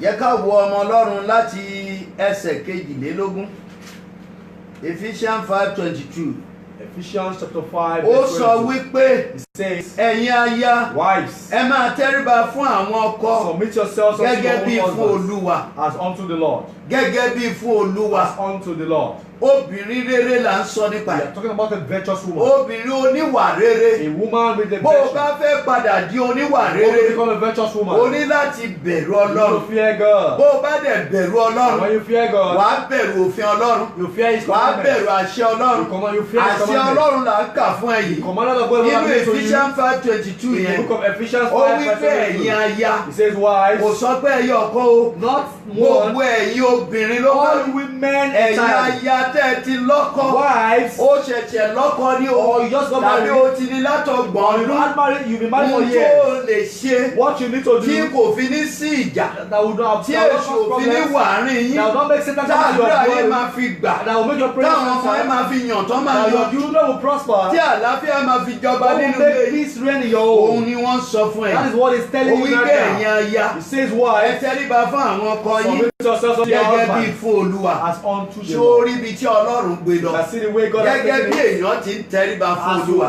As you fear God, gẹ́gẹ́ bí èèyàn ti ń tẹríba as fún you Olúwa fear God, àìní ìbẹ̀rù without Ọlọ́run having the fear of òun God, ló jẹ́ kó bẹ̀rù that's ọkọ not ẹ̀ making you fear ìwà God. So your man, ìgbéraga you are so proud, ìjọra ẹni you lójú are full of yourself. òun ló jẹ́ kó bẹ̀rù That's ọkọ not making ẹ̀ you have your fear of God. ṣe bí àjọ kàwé ni That we are both educated. gírádùétì ni gírádùétì He's lèmi a náà graduate and also a graduate. olówó mo lówó He has money, I have ọgbẹ́ mọ́tò money. fún ẹbí iṣẹ́ wọ́n gbé fèmí náà You have a kí ló fẹ́ ṣe official ká country. ẹbí tiẹ̀ kọ́ lọ́n tẹ̀ tiẹ̀ Take away yours and gbogbo go wọn with yẹn yours. kì í ṣọ̀rọ̀ obìnrin All rere these are not words ọ̀rọ̀ of ọ̀mùgọ̀ obìnrin ni They are words from the lips of a ọ̀rọ̀ foolish woman. aṣiwèrè They obìnrin are ni words from the lips of a ọ̀rọ̀ foolish woman. aláìbẹ̀rù They obìnrin are ni words from the má woman jẹ́ that kí fear irú God. ọ̀rọ̀ bẹ́ẹ̀ kó máa Do torí not ara ẹ̀ allow jáde such words come from má the jẹ́ mouth. kí irú ọ̀rọ̀ bẹ́ẹ̀ kó máa gbé Do inú not rẹ̀ allow such words bí dwelling in kò you. ṣe wípé But bọ́kọ̀ ẹ ti ń pè é kó máa your tẹríba. husband calls you, be patient and be humble. àwọn ìyá ńlá wa Our mothers, bíi Sarah like Sarah, ní ìgbàanì at the very old bíbélì and jẹ́ old kó days, di mímọ̀ Bible made us to wípé understand. Sarah á máa pe Abraham ní olúwa As mi Sarah calls á máa pè Abraham ní my olúwa Lord. mi Sarah calls bó ti Abraham wù my kó Lord. làjú ti tó No matter how civilization kò is, sí nǹkan tó mú kó má pọkọ ẹ there bẹ́ẹ̀ is nothing stopping you from bó calling o your bá husband pè your Lord. jáde lẹ́nu pé bẹ́ẹ̀ nínú ìwà If you do not call him like pé that, bẹ́ẹ̀ my nínú Lord, ìṣesí call him ẹ̀ your behavior jẹ́ and kí your ọkọ ẹ mọ̀ wípé o behavior. bẹ̀rù Let your Ọlọ́run husband know that you are jẹ́ kí referencing. ọkọ ẹ mọ̀ wípé o páyà Ọlọ́run Let your husband know that you ní fear ìgbà God. tó bá bẹ̀rù ọkọ inú Ọlọ́run á yọ When you sí ẹ fear your husband, God will gbogbo tó bá dá ọlẹ́ ayọ̀rí and sí everything ẹ you lay your hands to ní ìgbà prosper. náà ni inú At that Ọlọ́run máa time, dùn God himself will be very wà happy. á rí i wípé And you ọkọ ẹ á will see that your gbẹ́kẹ̀lé husband ọ will trust in kò you. sí nǹkan tó ò ní fi sábẹ́ ìpamọ́ There's ẹ̀ nothing he will not put kò ní under your ṣe care. ohunkóhun lòdì He will not do anything bẹ́ẹ̀ ni contrary. kò ní ṣe ohunkóhun pamọ́ And he will not do anything láì evil jẹ́ kó o mọ̀ without making you torí ó mọ̀ to know. wípé òun finú kan bá Because òun he knows that you are moving with nítorí him náà in one ìrẹ́ tó ń house. gbọ́ mi látòní You lọ listen to me gẹ́gẹ́ bí tonight. Bíbélì ti sọ As the Bible has said, òun ni káwa náà ṣe we should also obey. kò dúró níbẹ̀ o He's not staying there alone. verse 23 Verse 23, ó tún bá àwa ọkùnrin náà wí talking to the husband, ó ní nítorí pé says for the husband, ọkọ ni orí aya for the husband is the head gẹ́gẹ́ of bí the wife. Kristi ti jẹ́ orí ìjọ Even as ènìyàn rẹ̀ Christ is the head of the church. ọkọ ni orí aya The husband is the head of gẹ́gẹ́ the bí wife. Kristi ti jẹ́ orí ìjọ rẹ̀ Even as Christ is the head ó of the sì church. ní olùgbàlà ara And he is the savior of the ìwọ world. ọkùnrin tó ń gbọ́ mi You husband, listen wo to bí me. Bíbélì ṣe pè é ní orí Look at the way the Bible gẹ́gẹ́ has bí called Ọlọ́run you ti as dá the wa head. ní Genesis 1:26 As God has created us in Genesis wípé ká fi 1:26, jọba lórí ohun that we gbogbo should be the head of all orí ní things. ọba ni ẹ́ You are a head, you are a king. ṣùgbọ́n verse 23 yìí Of verse 23, ó wí pé gẹ́gẹ́ bí Kristi ti jẹ́ says, orí as Christ is the head of the church. bẹ́ẹ̀ ni àwa ọkùnrin We also are the head of the fún àwọn wife. aya wa. You are the head of the ṣùgbọ́n wife. Kristi ò nà ẹ́ o ìwọ ọkùnrin. Christ did not beat you as a man. Kristi ò lù ẹ́ o. Christ did not beat you. Kò lù ẹ́ rárá o. He had never Ó beaten ṣe máa you. lálàáfíà. How you have Báyé peace. ẹ ṣe máa tura. How your life will be Ó peaceful. kú nítorí ẹ̀ṣẹ̀. He died because of your Ó sin. farada ìṣó nítorí ẹ̀ṣẹ̀. suffered the- Ó ní ajé ègún nítorí ẹ̀ṣẹ̀. He was crowned with thorns Gẹ́gẹ́ because of bí you. ọkùnrin àti As a obìnrin. man and as a woman. Òun ṣe wá gẹ́gẹ́ bí orí. You are Ṣùgbọ́n òun ni orí fún àwa. He is the head Jésù for us. ni ọkọ Jesus is the fún husband. àwa ènìyàn rẹ̀. For we is Bí òun people. ti jẹ́ ọkọ, As he is the kò husband. lù ẹ́, He did not beat kò you. fìyà jẹ He did not ẹ́, suffer you. kò ṣépè fún He did ẹ̀. not curse you. Kí ló dé? What happened? Orí tiẹ̀ tó fi ń lu aya, Your husband, tó you are fi ń not beating ṣépè your wife. fún, You are tó cursing your fi ń husband. lé You jáde. are chasing her away. Kò dáa. It is not good. Ronú Repent. kó pìwàdà. And turn a new leaf. Ronú Repent. kó pìwàdà. And turn a new Kí leaf. Ọlọ́run lè yọ́nú So sí that God can be ẹ. Kí pleased gbogbo with you. ìdáwọ́lé ẹ̀ kó lè So that dára. everything you lay your hands on the Nítorí people. náà, For this reason, gẹ́gẹ́ bí ìjọ. as a church, Verse 24, nítorí náà, therefore, gẹ́gẹ́ bí ìjọ ti tẹríba fún as Kristi, the church is subject unto Christ, bẹ́ẹ̀ sì ni kí àwọn aya kí ó máa ṣe sí ọkọ so wọn. let the wives be to their own husbands Ní ohun gbogbo, in ní everything. ohun gbogbo, In everything. ní ohun gbogbo, In everything. láti jẹ́ obìnrin rere, To be a virtuous o ní woman, láti ní ìfaradà, you need to be very o ní patient. láti ní ìpamọ́ra, You need to be láti very- jẹ́ ọkùnrin rere bákan To be a náà, virtuous o husband. láti ní sùúrù. You need to be very patient. Abrahamu ní sùúrù pẹ̀lú Abraham Éfà. lost patience. Gbogbo ìwà tí ó hapù When gbọ́wọ́ Sátánì. Satan came, Gbogbo ohun tí Éfà ṣe what can gbọ́wọ́ they be? Sátánì Through Satan. láti fún ọkọ ẹ̀ ní èso Give the jẹ. husband the food. Adam dé kò lù lẹ́gbà, Adam did not beat the kò lé wife. jáde. Not chase her Má lé away. ìyàwó ẹ̀ jáde. Not chase your wife Níṣẹ́ ni away. kò fà á mọ́ra. Go and yes, Òye ìyàwó ẹ̀ ní òtó. She does not have a Tó long ń knowledge. Ọlọ́run lọ Bring her to nígbà tó jẹ́ God. pé ìwọ náà ń lọ sí Even when ṣọ́ọ̀ṣì. you yourself don't approach Ilé God. ọtí ni nígbà You go to gbogbo. beer parlour every time. Ilé ijó ni ní Go to gbogbo the club ìgbà. at every time. Fàájì ni ní gbogbo It is ọjọ́. merriment every time. Girlfriend bíi mẹ́wàá ní There gbòòrò. were 10 girlfriends Ọ̀tá outside. Ọlọ́run ló ń sọ̀rọ̀ ẹ̀dá. You are making Wàá yourself ní enemy pé of àdúrà God. ò lè gbà. Your prayers will Gbogbo be tó ń answered. ṣe lénìí. All the things you Ó are doing máa bá today. make account fún You lọ́la. give account for that Ọlọ́run tomorrow. máa béèrè lọ́wọ́ God ẹ̀. will ask you to give Ọlọ́run account. máa béèrè lọ́wọ́ ẹ̀. ask you to give Wọ́n account. fi ẹ́ ṣe orí. You are the head. Ní òní kò lùyàwó ẹ̀ He's pa. not making you to Kò beat ní your kó wife. sọ́ di You're not àpótí forced to ẹ̀ṣẹ̀. turn your wife Kó to máa something kú bad. lẹ́sẹ̀ ní gbogbo ìgbà. Not something to Kò ní kó lé jáde. Don't say to Mo chase máa your fẹ́ way. lé sí. Why will you chase Tí her Jésù for? bá lé wọ jáde If kò God ló chase fẹ́ you away, wà. why will Bí you Ọlọ́run leave? bá lé ẹ jáde kò If ló God fẹ́ chase wà. you away, where will you be?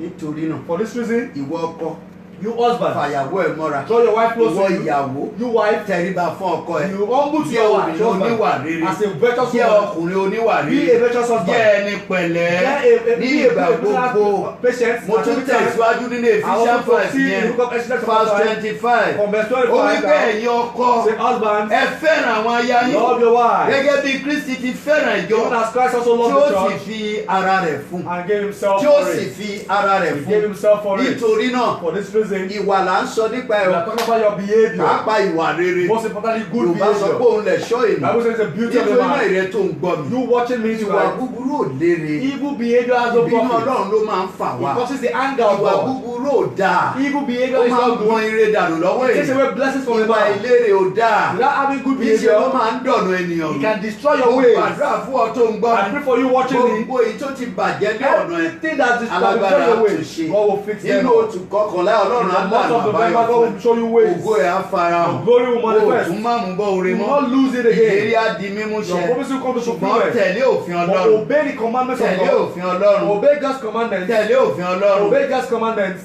Ẹsẹ̀ 26. Verse 26. Ó ní kí òun kó lè sọ ọ́ di mímọ́. That he might sanctify. Kí òun kó lè sọ ọ́ di mímọ́. That he might sanctify and Ní cleanse ìgbà thee. tó o bá farawé Kristi. By the time you behave like Ní ìgbà God. tó o bá ní ìwà By the pẹ̀lẹ́. time you have a patient Ní ìgbà spirit. tó bá fi ìbẹ̀rù bá By the Ọlọ́run time rìn. you walk with God. Ní ìgbà tó bá pa òfin By the Ọlọ́run time mọ́. you submit yourself Nígbà and tó obey bá God's kó commandments. ní obìnrin búburú By the time oníjà. you live Tó away kó from nínú you obìnrin live a elépè. woman. You live from Tó di your own obìnrin oníwà woman. rere. And you become a virtuous Tó di woman. obìnrin onísùúrù. And you become a peaceful Verse woman. 26 sọ wípé Verse 26 says kí òun kó lè sọ ọ́ di mímọ́. that he might sanctify Lẹ́yìn and tá a ti cleanse fi you. ọ̀rọ̀ wẹ̀ ọ́ mọ́ Now you have been cleansed with the washing nínú of water by the àgbàdà word. omi. By the washing of Ọ̀rọ̀ water náà ni mo by the sọ word. fún ẹ lónìí That o. same word I am telling Ṣé you ni kò ní tonight. ìpinnu You better have a kí ọ̀rọ̀ yìí kó resolution. lè sọ ẹ́ di So mímọ́. that this word Kó can bá make lè you rí holy. ìfẹ́ So Ọlọ́run they gbà. can see the love Kó of lè God. rí ojú rere So they can Ọlọ́run. obtain God's mercy. Kó lè rí ojú rere So they lọ́dọ̀ can obtain èyí. God's favor from Ní man. orúkọ ńlá ti In the Jésù. name of Mo Jesus, gbàdúrà fún ẹ. I pray for you. Gbogbo ìwà àná tí ń dọ̀nà rú. All your old behavior Alágbára that á is mú not kó ways. ní ayé God ẹ. will take them away from your life. Nítorí nípa ìṣerere Because through doing good, nìkan ni Ọlọ́run lè fi gbà that ẹ́ is là. the only way God can save you. Gẹ́gẹ́ bí obìnrin As a tó woman ń fẹ́ ìgbàlà. who wants Tó ń lọ salvation, sí ṣọ́ọ̀ṣì. you go to Àwọn church. mìíràn tún lọ sílé Ọlọ́run Some people déédéé. go to house of God very well. Síbẹ̀síbẹ̀ wọn ò gbọ́rọ̀ sọ́kọ lẹ́nu. Despite all this, they do not obey Irú your ìwà husband. bẹ́ẹ̀ Such a behavior, Ọlọ́run ò fẹ́ o. God detests Jẹ́ it. ká sáré lọ sínú ìwé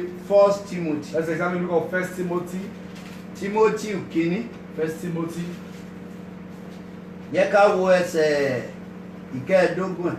Timothy kínní orí kejì 1 Timothy chapter 2, 2:15. verse 15. Ṣùgbọ́n Notwithstanding, a ó gbà wá là. she shall be saved. A ó gbà ọ́ là She shall be saved nípa ìbímọ rẹ̀. in childbearing. Bí wọ́n bá dúró If they continue nínú ìgbàgbọ́ in faith àti ìfẹ́ and charity àti ìwà mímọ́ and holiness pẹ̀lú ìwà ìrékọjá. with sobriety. Gbọ́ àwọn nǹkan tí Bíbélì sọ o. Look at the things the Bible Gbígbé a máa says fi gbà ọ́ là. that it will be used in saving Nítorí you. tí Ọlọ́run lò ẹ́ Because God has used you láti mú kí ayé pọ̀ sí i. to make the world Láti mú replenish, kí ayé gbilẹ̀. to make all the world Ṣùgbọ́n multiply. wo o, But look at it. ó wí pé ṣùgbọ́n It says, notwithstanding, a ó gbà á là she shall be saved nípa ìbímọ. in childbearing. Ení The first, bí wọ́n bá dúró if they continue nínú ìgbàgbọ́ in faith, ó di méjì making it two, àti nínú ìfẹ́ and in charity, ó di mẹ́ta making it third one, nínú ìwà and holiness, ìwà mímọ́ holiness, nínú ìwà mímọ́ and holiness, pẹ̀lú ìwà ìrékọjá. with sobriety. Bó ti wù kó lọ sílé Ọlọ́run tó No matter how much you go bó to ti the house wù of kó God, ka Báíbù tó no matter how much you read your bó ti Bible, wù kó kàwé tó no matter how well educated you bó ti wù are, kó lóye tó ní no matter ìlú how the bó hierarchy ti you are wù in kó the jẹ́ society, ẹni gíga tó no matter how highly bó ti placed wù you kó are, jólówó tó no matter how wealthy you tó are, o bá rẹra ẹ sílẹ̀ if you fún don't have ọkọ ẹ humility for your tó o husband, bá ní àwọn nǹkan tí a kà á you lẹ̀ don't have the things that you kò are sí there, gbàlà fún ẹ o there is no salvation o for ò you. lè rí gbàlà o You cannot get salvation. Bíbélì sọ wípé The Bible says, ọ̀nà tá a lè fi gbà ọ́ là the way níyàwó that will be used in bó o saving bá you, dúró nínú ìgbàgbọ́ if you stand in the faith, tó o sì ní ìfẹ́ láyé and you wà have tọ́kọ ẹ charity within you and your ìwà husband, mímọ́ and you are holy, àti ìwà ìrékọjá and you have àwọn sovereignty, tó lè mú kó o di rere these are the níwájú things that will make Ọlọ́run you be pleasant in the àwọn sight of nǹkan God. tó lè mú kó o di ẹni These mímọ́ are the things that nìyẹn will make you holy. àwọn nǹkan tó lè mú kọ́lọ́run yọ́nú These sí are what will ẹ̀yìn make God pleasing to you. láìsí ibẹ̀ Without having all these, kò ṣeé ṣe o it's not possible láti wo Ọlọ́run. to love God. Prọ́fàbù tí a kà The lẹ́ẹ̀kan book of Proverbs we read earlier, 31 verse 31. yẹ ká tún padà sílẹ̀ Let's go back to read 31 Proverbs yẹ 31 ká wò láti ẹsẹ̀ rẹ̀ kejìlá. from verse 12.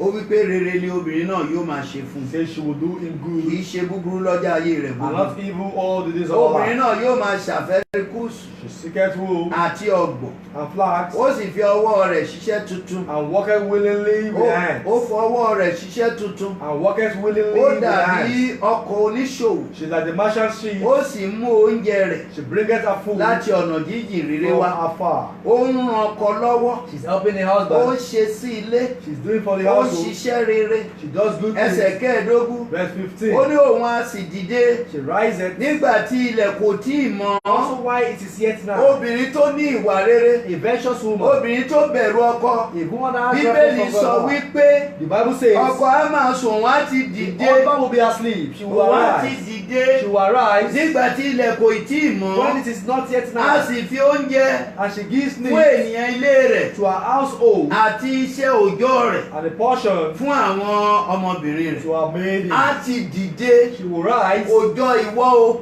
Don't like you. Oorun ló ń dìjà lẹ̀ láàrin wa àtọkọ ẹ̀. Sleeping and that causes Tó bá jẹ́ pé a ò ní dáná if ni he wakes you up, won't you cook wàhálà for jẹ́ ó dàrú mọ́ mi me? lójú. What has happened? Ṣé mo lè dárun mọ́ ẹ lójú Can I bẹ́ẹ̀? do same for you? Ṣùgbọ́n obìnrin ọlọ́gbọ́n But a virtuous woman, èyí tó ń kọ́ ilé ara ẹ̀ the one who builds her home, ní ìgbà tí ó di àfẹ̀mọ́júmọ́ at the time that it òun was á night, ti dìde you arise á ti lọ pèsè fún ara ilé and prepare for the ìtọ́kọ household. máa jẹ́ á ti tọ́jú ẹ̀ What the other will eat, you ìtàwọn ọmọ prepare. máa jẹ́ á ti What tọ́jú the ẹ̀ children will eat, you ìtàwọn prepare. ará ilé tó ń gbé pẹ̀lú ọmọ máa jẹ́ á What ti the children tọ́jú ẹ̀ will eat, you kí prepare. àlàáfíà kó lè wà So that there can be peace kí everywhere. ilé wọn kó lè So their lọ́lá, homes have kí peace. ilé wọn kó lè ládùn. So that their homes have Òun joy. á sì dìde They will arise nígbà tí ilẹ̀ kò tí ì mọ́, while it is yet á sì night fi oúnjẹ and giveth fún meat ènìyàn ilé rẹ̀ to our household àti iṣẹ́ òòjọ́ and a portion fún àwọn ọmọbìnrin rẹ̀. to our maidens. Verse 16. Verse 16. Ó kíyèsí She ọkọ, considereth a field ó sì mú and buyeth it èrè ọwọ́ rẹ̀,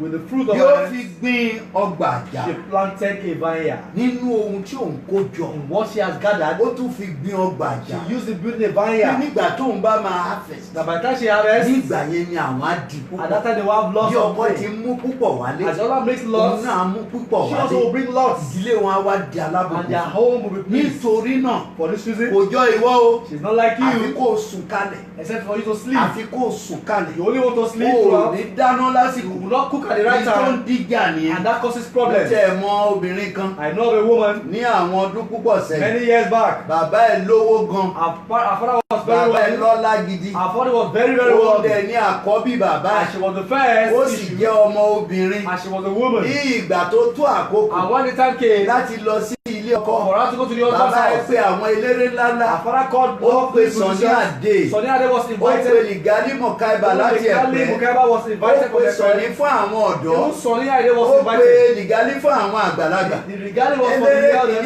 Eléré kejì wà lọ́tún The lósì. first Ìgbéyàwó ẹ̀ tóbi rẹpẹtẹ. That marriage was so Ó mà so big. lọ́lá. It was so glamorous. Bàbá tún ṣe é débi pé The father even did it nígbà that tí ó ń lọ sí ilé ìyàwó when she was going tó to padà lọlé ọkọ ẹ̀, and when the husband tí when wọ́n the wife mú left, lọ, when she was taken to ó her ra husband's house, Peugeot 504. she bought a brand new Kò sí 504. tòkunbọ̀ Nàìjíríà ń No gbà ẹ́. Tokum, Tí a lá lọ it 504. was a brand new 504 Saloon car. Ó mú kọ́kọ́rọ́ ẹ̀ lóhun àtọkọ ẹ̀ and she lọ́wọ́. handed the keys to the husband and the Wípé wife. ẹ̀bùn ìgbéyàwó yín That is rèé your o. wedding gift. Kò wo bí bàbá ti lọ́lá Look at how tó. wealthy the man Ó was. tún lọ sí ṣọ́ọ̀bù He opened shop, ńlá tí a mọ̀ sí big store a big store, sí Èbúté Mẹ́ta. Ebute Meta. Ó já ọjà electronics She síbẹ̀. stocked the place with electronics. Wípé ìyàwó kó tún gbàyàn That síbẹ̀. the wife should Kọ́ máa put tajà there, fún un. and they begin to Kó sell for kàn her. máa débẹ̀ kó máa gba So she owó. only come there and Kó má take dúró money. lórí iṣẹ́ oṣù Not nìkan. wait on salary Bàbá anymore. sí store ńlá fún un. The husband, the Tọ́ntà father of the big shop, electronics ń bẹ̀. a big Ṣé electronic bàbá shop. ò rè lórí pẹ̀lú ẹ̀? Yeah, is it not Inú something ọkọ for sì her? ń dùn. The husband was so Inú happy. ìyàwó ń dùn. And the wife was so Inú happy as bàbá well. ń dùn. The husband family was Ṣùgbọ́n happy. ó But ìgbéyàwó ìtúkà this family, this marriage was kò destroyed. kọjá oṣù mẹ́ta. Not to born at 3 Nígbà months. tá a lọ ṣe mítìn nílé bàbá ìyàwó, Meeting that they want. a rí wípé ìyàwó ti padà sílé So bàbá. that Pẹ̀lú gbogbo owó tí bàbá ná, all the money ìyàwó spent. padà sílé bàbá. This woman went to her parents' Bàbá house. wa ń ṣàlàyé fún wa. And the father was explaining to us. Wípé ẹ̀rí bí lágbájá mi ìfẹ́ dárúkọ. Can you see? I won't Ẹ̀rí bó ṣe bà mí nínú see jẹ́. the way he has made me angry. Torí kò lè ṣe oúnjẹ ni. Because she could not cook. Àbáwí ti gbà tó wà nílé. The father talked Kò when lè she ṣe was oúnjẹ leaving. fọ́kọ. She could not cook. Ìyá ọkọ ṣì wà lọ́dọ̀ wọn o. The mother-in-law was still Kò there. lè ṣe oúnjẹ o. She could not cook. Àwọn ẹbí ọkọ The relatives of the kò lè ṣe husband, oúnjẹ o. she could not cook. Bàbá ní ìgbà tó ń The complain. father said when the Ó complaint tún gbọ́ came, ọmọ ọ̀dọ̀ fún. she even gave them a Ó housemaid. máa jókòó ní o. She will sit. Ọmọ ọ̀dọ̀ ló máa ṣe oúnjẹ. The Ọmọ housemaid ọ̀dọ̀ ló will máa cook. tún lọ gbé sí orí The tébù. housemaid will even serve Tí the wọn husband. àtọkọ máa jẹ. And they begin to eat. Ní tí àwọn ẹbí ọkọ rírì. These were the things the relatives of the Wọ́n máa husband sì lè saw. jáde. And they changed that way. Nítorí náà, For this reason, ìrẹ́ tó ń gbọ́ mi. you watching me. Ìwà ló ń fa ìbínú. And your Ìwà ló ń léèyàn jáde nínú ọkọ. Your behavior Ìwà can ló send dẹ̀ you mú away. kéèyàn pọ́ lọ́dẹ̀ And lé your ọkọ. husband, your behavior Nítorí can náà, stay on the husband's house. For this lónìí, reason, ó tonight, fẹ́ kó ronú. begin to Kó think pìwàdà. and Kó repent. mú ìwà rere. Bring a Kó good mú deed. ìṣesí rere. Begin to Kó do mú good. ìwà ìrẹ̀lẹ̀. Take a Kó good mú behavior. ìtẹríba. Take Kó humility. jẹ́ ọlọ́kàn tútù. Be a Kó peaceful sì woman. jẹ́ olóòótọ́. And be a Má truthful parọ́ person. fọ́kọ ẹ. Tell us your Irọ́ á husband. máa ba nǹkan jẹ́. Lie to destroy Má things. gbéraga sọ́kọ Don't be ẹ. proud, Rẹ̀ra ẹ husband. sílẹ̀. Humble. Kí ìgbé ayé ẹ kó lè So that your life can have Kí joy. ìgbé ayé ẹ kó So lè that your life can have Kí joy. ìgbé ayé ẹ kó So lè that your life can have joy. Kí ìgbé ayé ẹ kó lè So that your life can have good Ẹsẹ̀ things. kẹtàdínlógún. Ó fi agbára gba ẹgbẹ́ rẹ̀ lé ọ̀já. Ó fi agbára gba ẹgbẹ́ rẹ̀ lé ọ̀já. Ó sì mú apá rẹ̀ méjèèjì le. She lays her hands on the spindle and her hands on to hold the distaff. Ó kíyèsí pé She ọ̀já òun dára. straight down Fìtílà rẹ̀ kò kú ní òru. Our life did nítorí tí not go ọkàn rẹ̀ wà láàyè, because our eyes was on God. nítorí tó súnmọ́ Ọlọ́run, Because she drawn near to nítorí God. tó di Ọlọ́run mú. Because she was with God. Fìtílà ò lè kú. Our light did not go out. Lọ́sàn-án àti lóru fìtílà ò lè Both day kú. and night, our light will not Torí go ẹni out. tí ìṣàkóso ẹ̀ kì í kú. Because the one Bẹ́ẹ̀ that ni never kì í will sùn not kì die. í tògbé. Will not sleep nor slumber. Ìwọ náà fọlọ́run You ṣàkóso also ayé. make God in charge of Láti your òní life. lọ ìgbéyàwó àlọ́lá. From today, your family Ó wí will. pé ó kíyèsí pé She perceived that ọ̀já òun dára. merchandise is good. Fìtílà rẹ̀ kò kú A candle goeth not out by night. ní òru. A candle goeth not out by Nítorí tó night. gbẹ́kẹ̀lé Ọlọ́run. Because she relied on God. Nítorí tó sinmi lé. Because she rests on Nítorí God. tó gbé ìdílé ẹ̀ lé Ọlọ́run Because she lọ. has to get her heart Fìtílà according ẹ̀ to ò God. kú. A candle will Kò not lè go kú out. rárá. A candle can never go out. Ẹsẹ̀ kọkàndínlógún. Verse 19. Ó fi ọwọ́ rẹ̀ lé kẹ̀kọ́ òwú. She layeth her hands to the spindle, Ọwọ́ rẹ̀ sì di ìrànwú mú. and her hands hold the distaff. Ó ń ṣiṣẹ́ lọ. She kept walking. Gbogbo ìgbà ó ń ṣiṣẹ́ lọ. Every time she was walking. Ẹsẹ̀ ogún. Verse 20. Ó sì na ọwọ́ rẹ̀ She stretches out her sí hand tálákà. to the poor. Ní tòótọ́ Yea, ọwọ́ rẹ̀ sì kan aláìní. she reached forth her hands to Ìyẹn the ni kó needy. tún ṣoore. That is to say, she Ó does tún good. ṣe ìrànlọ́wọ́. She shows help to Báwo ni people. ìgbé ayé ò ṣe ní dára? Why won't Allah Báwo do lọ́lọ́run good? ò ṣe ní gbọ́ Why tiẹ̀? won't Lord God Nítorí náà enter ilẹ̀ tó her gbọ́ mi prayers? lónìí. For this reason, Mo you fẹ́ and kó o tonight. ronú kó o pè wàdà. I want to Mo fẹ́ repent. kó o wá Ọlọ́run rí. Begin to seek the Mo fẹ́ face kó of o pè God. sínú ìgbéyàwó ẹ̀. Invite him to your Mo fẹ́ marriage. kó o pè sínú ìgbéyàwó Invite ẹ̀. him to your Kí marriage. ìgbéyàwó ẹ̀ kó lè So that your lọ́lá. marriage can have Kí joy. ìrìnàjò ẹ̀ kó lè So dára. that your journey can Kí be very gbogbo tó peaceful. ṣe kó lè So dára. that everything you are Kí doing can gbogbo tó prosper. dáwọ́lé kó lè So dára. that everything you do can Ojú prosper. Ọlọ́run wà lára ẹ̀ o. The eyes of God are upon Láti you mú ẹ lọ sínú ògo. to take you to Ojú glory. Ọlọ́run wà lára The ẹ̀. eyes of God are Láti upon you jẹ́ kó o wọnú ọlá. to make you enter your Ojú place Ọlọ́run wà of lára ẹ̀. God's eyes are Láti on jẹ́ kó you o da lábùkù. to make you be blessed. Láti sọ ẹ́ dọlọ́rọ̀. To enlarge your Gẹ́gẹ́ boast. bí obìnrin. as a Ó woman máa pọ̀ sí. so that I can Ṣùgbọ́n increase. ìgbéraga ẹ̀ ló ń rẹ̀ But your sílẹ̀. pride is making you come down. Àìní sùúrù ẹ̀ ló ń tú ọ̀nà ẹ̀ Your ká. impatience is destroying your ways. Àìní ìtẹríba òun ló Not dọ̀nà having ẹ̀. perseverance is destroying your ways. Àìbọ̀wọ̀ fún ọkọ àti Ọlọ́run ló Not showing dọ̀nà respect ẹ̀gbẹ́. for God and man is destroying your Nítorí náà ways. yí padà. Because of this, please Kí repent ìrìnàjò ẹ̀ kó lè so that your dára. life can be peaceful. Verse 30. Verse 30. Mo mí pé Proverbs 31:30. Proverbs 31 verse 30. No 31. Fi fún un nínú èso iṣẹ́ ọwọ́ rẹ.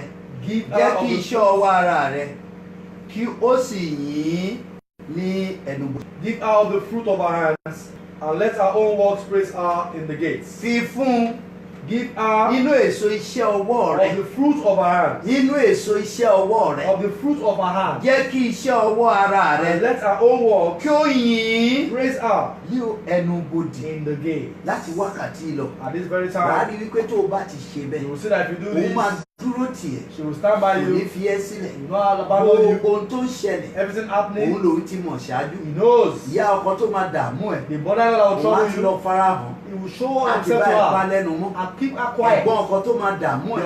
Your Á ti lọ relative farahàn. will visit Á ti her pa lẹ́nu mọ́. to silence such Èyí a tó máa person. ṣe ẹ́ ní The ìkà. one that will do evil to Ọlọ́run mọ you. bóyá máa gbàgbára lọ́wọ́ God knows the way to take Á lè away jẹ́ power kí from such ọ̀nà a ẹ̀ kó person so dára. that your ways can be good. Ṣùgbọ́n But gbogbo ẹ̀ dúró lórí ìwà ẹ̀ all this is Níwájú on your Ọlọ́run. behavior in front of àti God. ìwà ẹ̀ Your behavior níwájú also ọkọ ẹ̀ in the presence of your láti husband. wákàtí lọ. At this Mo time, fẹ́ kó gbé ìwà rere wọ̀. have a good Mo fẹ́ kó behavior. bẹ̀rẹ̀ sí ní ṣe rere. Begin to do good Mo fẹ́ kó things. bẹ̀rẹ̀ sí ní ro rere. Begin to do Kí good. ìgbéyàwó ẹ̀ kó So that lè your dúró. own Kí ohun tó ti can bàjẹ́ kó lè so padà that what dára. can be destroyed can Ohun be tí èṣù ti fixed. dàrú kó lè So that what the enemy has destroyed can be fixed. lórúkọ Jésù. In the name of Mo Jesus, gbàdúrà fún ẹ I pray for you. láti wákàtí lọ. From this time, Ọlọ́run á tún ẹ ṣe. God will fix Nínú you. ìwà á tún ẹ ṣe. In your behavior Nínú will fix èrò you. á tún ẹ ṣe. In your thoughts will fix Ojú ò you. ní You tiẹ̀. will not be put to Àdúrà shame. yóò ṣe Your prayer will be ìjọba. answered. Lórúkọ Jésù. In the name of Jesus, Ògo ẹ̀ yóò your bùyọ̀. glory will manifest. Kí a tó máa lọ ọmọ Before Ọlọ́run. we go, children of God, Ní wákàtí at this very time, mo fẹ́ kó gbọ́ ọwọ́ ẹ̀ I want to raise your hand lé òkun àyà ẹ̀ upon your heart. níbikíbi tó wà gbọ́ Wherever ọwọ́ you ẹ̀ are, lókun put your àyà ẹ̀. hands on your Ìwọ chest. ọkọ gbọ́ ọwọ́ ẹ̀ You lókun àyà also ẹ̀. put your hand on your Ìwọ chest. ìyàwó gbọ́ ọwọ́ ẹ̀ lókun You àyà wife, put your hand on your Ìwọ chest. tó ní àfẹ́sọ́nà gbọ́ ọwọ́ ẹ̀ You lókun that have àyà a person you are marrying, put your hand on Ọkùnrin your àti chest. obìnrin gbọ́ ọwọ́ ẹ̀ A lókun woman àyà or a man, put Kí your hand on your Ọlọ́run kó chest. lè gbàkóso So that God can take charge. láti òní lọ. At this time, Ọkàn òkúta á jáde kúrò the níbẹ̀. stone heart will Èrò leave. búburú á jáde kúrò Evil níbẹ̀. thoughts will leave. Èrò ìparun á jáde kúrò Thoughts of níbẹ̀. destruction will Èrò leave. rere á wọnú ọkàn Good thoughts will enter ẹ̀. your heart. Ìlérí Ọlọ́run á wá di The thoughts of God will come to bí fulfill ọwọ́ ẹ̀ lé òkun Put àyà your ẹ̀. hand on your chest. Arúgbó ọjọ́ o. Ancient of days, Ọlọ́run ayérayé The God of the universe. àgbàgbà má pọ̀ róye The one who is. ọba alánú